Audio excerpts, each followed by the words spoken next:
అందుకోండి. ఈ గాడిద ఏడ్చం గద్దనగలి సంపన్న, దీన్ని పూరించండి.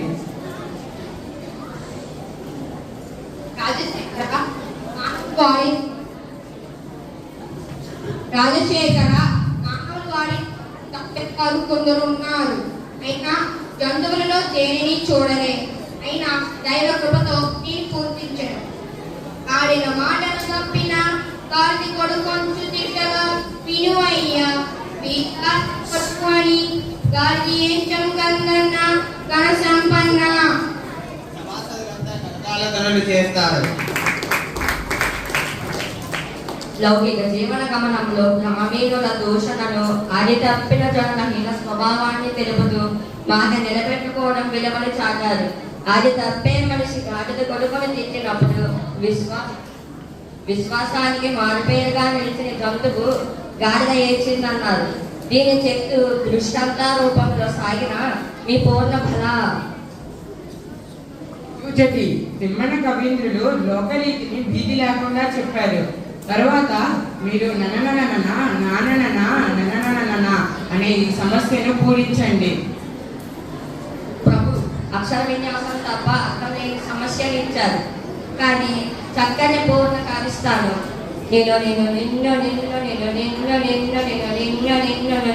గదలైన తాళ సంగతుల పరిపూర్ణ మానసముల పడుకోని రాగముల మోదముండలకు కల్పునిట్టులను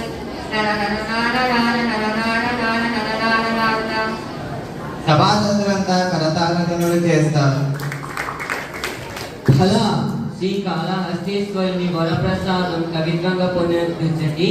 పూర్ణవేద కవులను చూసిన జానపదులు మన కవుల కావ్య సాహిత్యాన్ని, మన సభ గొప్పతనాన్ని గూర్చి పొలంలో పనులు చేసుకుంటూ కూడా లయ తాళానికి అనుకూలంగా మిగిలి సంతోషంతో కూని రాగాలను అల్లుకునే స్థితి కళ్ళకు కట్టి తిని పనులలో పాటతో పాటు పద్యాలను పాడుకునే వైఖరి అద్భుతం.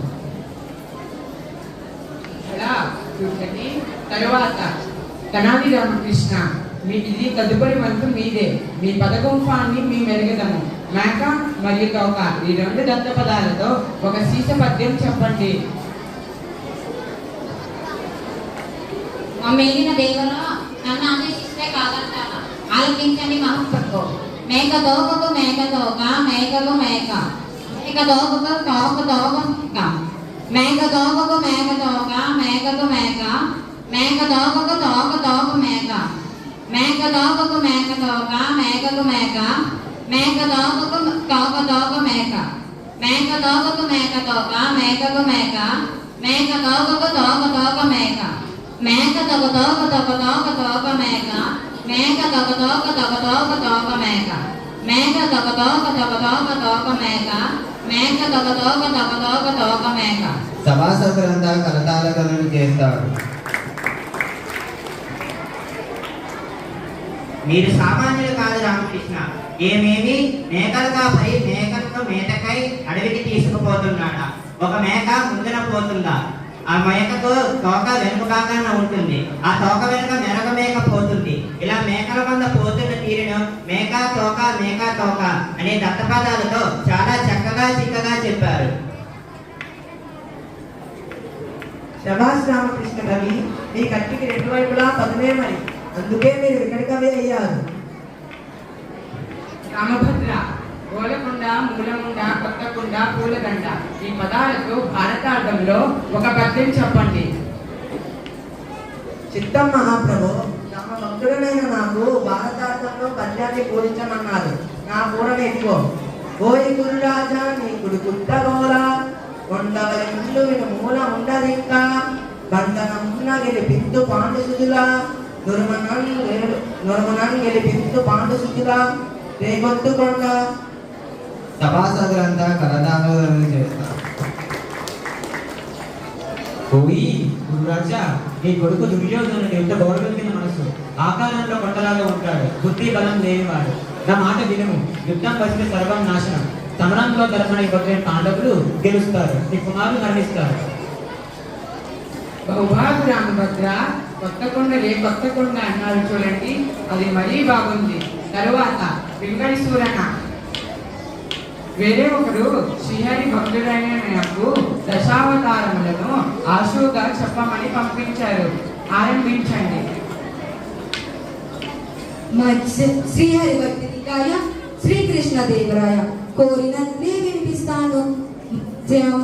జడినిది మణియుంచే సోమగున్ గూర్వమై కవ్వపు కొండ ముంచే గిడియే హిరణ్యాక్షుని వీడడంగించను హరియే వధించే ప్రహ్లాద జనుగున్ వటుడై బలిదంచు వంచించి కుదించే భార్గవుడు క్షత్ర పండితి జెండే దశరథ రాముడై దశగుండలకటించే శౌర్య దుష్టులు సంహరించే బుద్ధుడై త్రిపుల స్త్రీల బుద్ధిని మార్చి రుద్రుచే వారి భద్రను ద్రోంగ చేసే గలిగే లక్ష్యంతది వారి బిడ్డు మార్చే హరి దశావతార చరిత్రం అభిముఖము. సభాసదులంతా కరతాళధ్వనులు చేస్తారు.